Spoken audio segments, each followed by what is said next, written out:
Ko te pokohiwi ki te pokohiwi. Me te ringa ki te kanohi. There's a long history of this sort of reckless football being played, and it's not good, you know, and we shouldn't expect that our partners, our papa, our uncles have to take the field and tolerate that sort of level of football. Kua tā paia e Pourewa Ruri-Clarke ki tētahi amu Aukaha ki te Puari Whutupōrero ki o Waikato me tōna āki kia āta whakatewha te Puari ki ngā whanonga kino ka ki te whānui hiana e te Maria i tētahi kēmu i Taakaro ki te pāka o Patterson nei.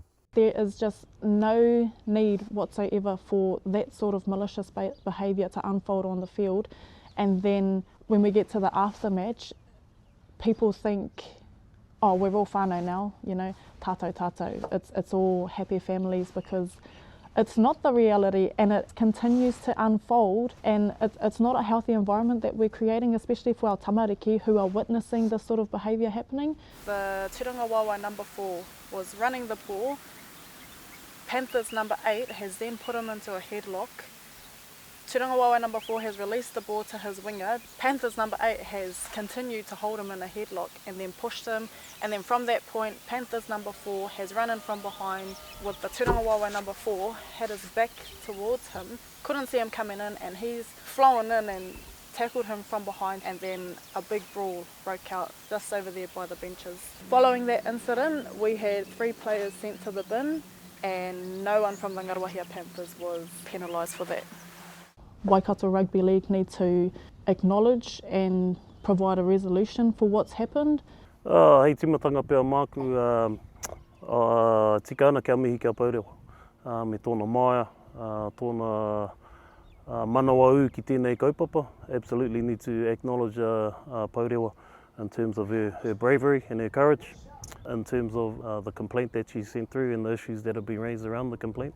Ko Harley Raihe te hea mana mō te Puari Whutupōrero ki o Waikato, kei te mihi ia kia Pourewa ko whakaurua kētia e te Puari i te amu Aukaha ki tō rātou tūkanga aro hai. This is everyone involved in Waikato Rugby League issue, and we've all got to be better together. We've been through the process and the report from the independent panel, which was shared to Pourewa and the Tuurangawaewae club. I hoki tuarua mai Pourewa, she appealed the process, and we collected everything from the complaint through the process and the appeal and our response to the appeal, and sent it through to NZRL. If this is not addressed appropriately, I don't think that will ever come, and I don't think anyone will be looking forward to the next game to come between both teams, and I think it's going to turn ugly if it's not addressed appropriately.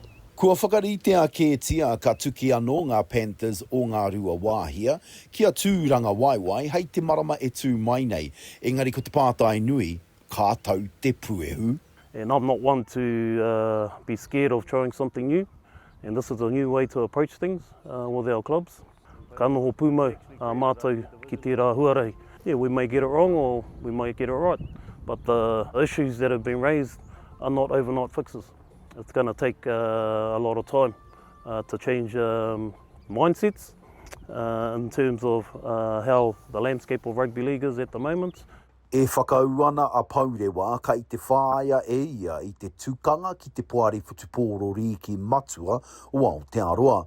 Te āhua nei e whakai ana ngā taha e-rua ko te kaupapa matua, ko te haumarutanga o ngā kai tākaro, kai wharanui, kai mōrearea rawa. Roihana Nuri, Aukaha.